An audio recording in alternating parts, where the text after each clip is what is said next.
Thanks for that. Well, with me until 7 o'clock, we've got Scarlett McGwire, who's the former Labour advisor, James Woudhuysen, who's the visiting professor at London South Bank University, and Jo Phillips, journalist and former spin doctor.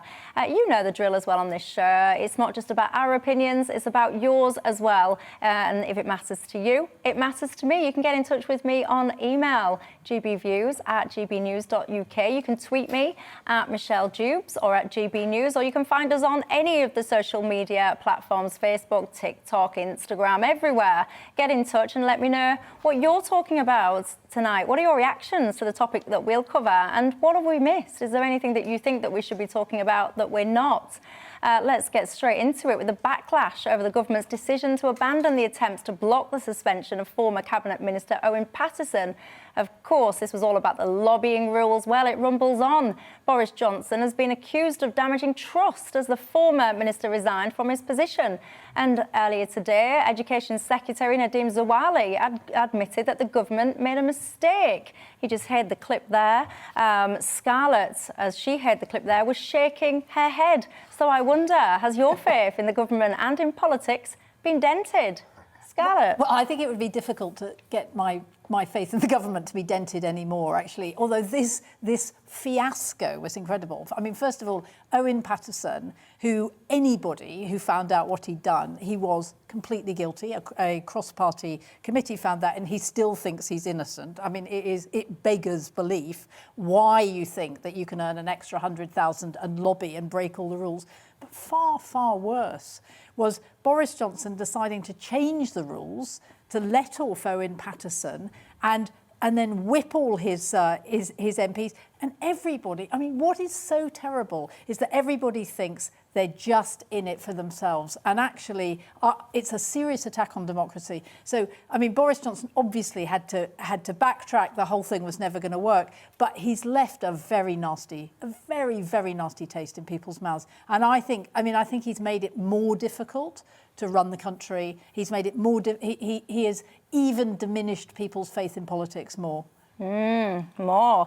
Jo, your thoughts? Well, I agree with everything that Scarlett said, and I think the real tragedy is that, I mean, this government is beyond belief in their venality. The fact that they are so completely out of touch with the public, with their own MPs. I mean, why does anybody need to be paid £100,000 for lobbying, which is against the rules anyway, on top of a rather hefty MP Well, he'd salary? argue that he was paid £100,000 to act as a consultant to a brand. What's wrong with that? Well, he's got a job. He's an MP. And you're allowed second jobs? Yes, you are allowed second jobs, but you shouldn't be using your position as an MP to then lobby on behalf of the people that you're working for. It's really clear. The rules are really clear. Yeah, I wonder. But you see, what I think is really so sad, Michelle, is that there are so many people who are so disengaged with politics, and they go, oh, they're all the same, they're all the same. And it's, you know, I've spent my life trying to engage people in politics. I wrote a blooming book about it and talked to school kids about it and young youth parliament and things like that. And I just think this sort of thing doesn't help democracy, because if you go knocking on doors, whatever party you support, whoever you support, if you don't take part in the democratic process, then we are diminished as a country. And the number of people who will be turning their back and saying, they're all in it for themselves, they're all as bad as each other, is awful. And it's awful for the really hard-working, decent people who are in politics, not just at Westminster, but in Scotland, in Wales, in Northern Ireland, and in councils across the country, who are actually trying to do the decent thing. What's your view, James? Well, I very much agree with what's been said. I mean, Owen Patterson, not my favourite person, but I think the memories are not here, but in the media classes are somewhat selective. I mean, if I mention Bernie Ecclestone, Richard Desmond, Oleg Deripaska, and all of Tony's cronies from the Blair era, 13 years of Blair government on the part of Labour, public finance initiatives, Keith Vaz today, and many other cases of the Labour Party. You know, sleaze is not confined to the loopy Tories. It's a long-standing feature of British parliamentary democracy, and I think it's very damaging, as you say. Well, I want you to just pause your thought, because I'm hearing a whisper that there's a problem with your microphone. So whilst I sort that out, I know, I wonder if that was a deliberate ploy, I wonder. But what I want to talk about, Scarlett, is, you know, that was just one part of the kind of the shenanigans of the week. The other part is what's gone on with Claudia Webb. I find it absolutely astonishing, and I mean astonishing, that you can be found guilty of harassment, which involves things like throwing acid in someone's faces. I think it was threatening to throw. Oh, sorry, okay, that's what I meant. Sorry, threatening, that's a good correction, thank you. So threatening to throw acid in someone's face, threatening to share naked pictures of someone. How can that individual still have a job as a member of Parliament? It blows my mind. It really does. It is beyond me, right? It is absolutely beyond me. There's no question about it that the Labour Party said she's not a Labour MP anymore. They've asked her to resign. They think that she should go, and of course she should go. And it's quite interesting that years ago somebody said, well, you know, we don't really need rules because shame will make people leave. Well, we all now know that it's not true.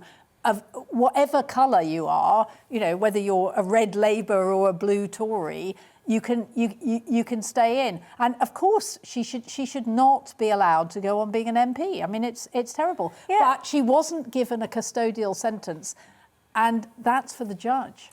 Well, yeah, and Jo, this is one of the things that gets me, because I just think, how low do you have to be? Because we've all seen people, we've seen victims of acid attacks. I can think of a few now that spring to my mind. What kind of a person would even have that on their mindset to threaten absolutely. that? What kind of a person must you be to have that? I can't ever imagine a scenario where I would do that. And if you are that kind of person, if you do have that in your kind of your locker, your thought process, you have no right being paid by a taxpayer to represent them. And like you just mentioned, Scarlett, where is the shame in all this? You need to take a good look in the mirror, does Claudia Webb, have a word with herself and do the honourable thing and resign and stay away from public office. Actually, worse than that. Like Owen Patterson, she thinks she's innocent and she's appealing. I mean, this is what's so shocking. It's the lack of self-awareness of people. And, you know, it is not exclusively within the political classes, but they are there. And as you rightly say, I mean, if you could even think of being that threatening, I mean, we're talking about those sort of threats just weeks after David Amess was killed, you know, after Jo Cox was murdered. We've seen the reaction, and we talked about it on this programme a couple of weeks ago. But, you know, if you can even think in those sort of terms of violence and threatening revenge, how could you possibly represent constituents who you might not agree with? Indeed, and James, I hear that the nation can hear you again. What a treat, dear viewers, what a treat. I interrupted you, you were saying, and you were making a very valid point, because lots of my viewers are messaging in already saying, why the continual Tory bashing, they're saying, and you were actually countering that. And then the mic failed. So what were you saying? Well, you know, I like to bash the Tories just as much as my friends here. But, you know, I think we can't afford, and I'm pleased to hear what they say, we can't afford double standards, you know. And, I mean, Claudia Webb is only the most egregious case of Labour nonsense, and much worse, in fact, and that really is a serious attack on democracy, what she was threatening. There's only one little thing I would say, which is, I mean, she's protested her innocence, she's backed by, in the past at least, by Jeremy Corbyn, she got a 10-week suspended sentence, which is nothing, but I have to differ from you in one way, Michelle. I know where you're coming from, but you know, to think of bad things about people, I mean, I've never thought about an acid attack, certainly not. But to think of bad things, you know, we can't get into a situation in Britain where you're guilty of a thought crime. No, but it wasn't, you didn't just sit on your own toilet thinking about it. This was no, I understand. This was actually made it as a threat. I understand. We're just discriminating here, that's all. Yeah, it was verbalised. Yeah, it was. The whole kind of notion, you know, we've done programmes on this channel before about the whole concept of revenge porn. on sharing naked images with the likes of people's families, friends, employers. It's disgraceful and despicable behaviour, and it is not in keeping with somebody that has any business in public office, if you ask me, any business at all. And I've seen her today, she's tweeting on various things. I look at her, I just think, where have you got no shame? What is the matter with you? And I think that it is damaging to public trust and connection with politics. And I think that, Jo, you make some really valuable points, which is the calibre of people that we want in our politics. We want a good standard of person. Yeah. And all of this ridiculousness, it does turn people off from wanting to get involved. And the awful thing is, and I completely take James's point, this is not something that is exclusively Tory. There have been Labour and Liberal Democrats and Scots Nats and various other of political hues who have been caught up in similar things. But I think what the government has done this week, which is particularly appalling, is trying to change the rules. So, this isn't just marking your own homework, it's actually then getting somebody to write your own homework and then marking it. Yeah, it was very ill-advised as well, because I must say I don't know why they thought that, well, I know why they thought they could get away with it, because they've got a majority and they thought they could, But that's the point. It's about advice, isn't it? I mean, both Scarlett and I have been advisors to different political parties in the past. And you sort of think there is nobody clearly advising the government, or if they are, they're about as useful as that glass of water. Or there's nobody who's brave enough and big enough to say that's a mistake. Yeah, and I think the whole three-line whipping as well, I think that was a bit of a mistake. James, you're itching to come back. I'm not itching, but just on the Patterson business, if I may go back to that. You may. I think the judge with Claudia Webb, that's another story. I think when sleaze is alleged, and it was pretty outrageous in this case. Nonetheless, I do think that its constituents, perhaps 10,000 of them, who should be given some kind of plebiscite about whether somebody should go or not. And I don't think... That's exactly what they were worried about. The point is that once he was suspended he was only going to be suspended for 30 days. And what they were worried about was that 10,000 of his constituents were going to sign a thing and say, no, not to come back. I mean, that's what it was all about. No, but my point is that I'd rather they did that, the constituents, than unelected officials held MPs to account. I'm not saying that Patterson wasn't guilty. But they're not unelected officials, they're elected officials who are overseen by an independent commission. Yeah, and how independent is that commission? Well, I should think she's pretty damn independent, given that she's stood up to this government and she's been prepared to investigate the Prime Minister. She also has a record, and since you conceded the point about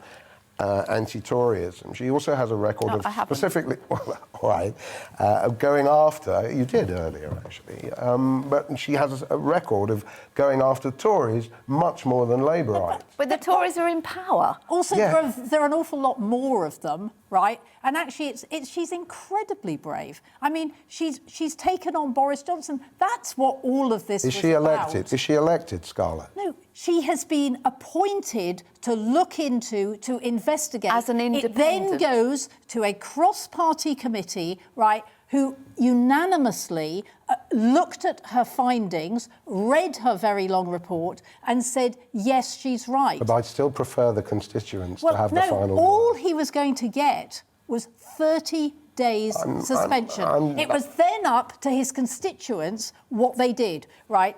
But you can't say, oh, well, we'll let him go. Now, what are we supposed to do? So, it was very, very clear, and it was put in. It was put in before. It was put in the 90s for the Nolan report. It was really important because people were worried about cash for questions. Would the Nolan report be about the Labour era at all, in your memory? Well, Nolan came out after. Because it came out before the Labour era, and actually those rules have stayed since the 90s, right? Because John Major was so worried about the sleaze. But I still think that between, commissioners and lords and all of that, I'd rather local people, not just in this case, but generally, when a case comes up, I'd rather put it to the people than to these dignitaries. And they have that. Let's hope they make the right decision about Claudia Webb. Indeed. I mean, they can do a judge did that, didn't he? No, but whether they can call. They can recall her. Constituents can now say, if it's 10% or 10,000, I can't remember what... Yeah, she has the right to an appeal first, and then at the end of that... But they can say, actually, we don't like this. Yeah. I wish they were more to the fore in the whole process, rather than commissioners. You see, the real point here, you talk about an attack on... Hold on, stop. First of all, you have to have the investigation. The investigation cannot be done by the constituents. The investigation has to be done by somebody. So Catherine Stone investigates. Everybody gives evidence. She looks at the evidence. She then says what she finds. The committee of elected MPs then decide what to do with her decision and whether to agree with it or not. Then the constituents decide. I'd rather have the constituents much earlier and more prominent. But they decide without the investigation. I'm sure we can come up with some clever procedure. You can't, actually. You have to have an investigation. Well, right? something tells me that I don't think we're going to get an agreement here anytime soon. Lots of you guys are getting in contact. A lot of you are getting in touch in defence of Owen Patterson. Good Elizabeth, a lot of people. Are they all called Patterson by No, any chance? they're not actually. Elizabeth has been in contact saying Mr. Patterson wasn't lobbying. She says, for goodness sake, do your homework. A lot of people actually see what Owen Patterson was doing, not as lobbying, but as a public health good. Why did he need to be paid by the company that he was talking... Well, what I would say back to that is... You know, I don't really have a problem with people being paid to do second jobs. There's no disputing you shouldn't be lobbying within that second job. But for me, I think that if you've got there in the palm of your hand information about a public health problem, you know, if you're getting information that, I don't know, whether it's milk or whatever, is potentially being contaminated, there's a whole host of ways that you can do something about that, especially if what your key driver is to raise awareness of this. I'm not sure that you have to repeatedly do it in a way that would be breaching rules. I think there's more fair and better ways of doing it that don't breach the rules.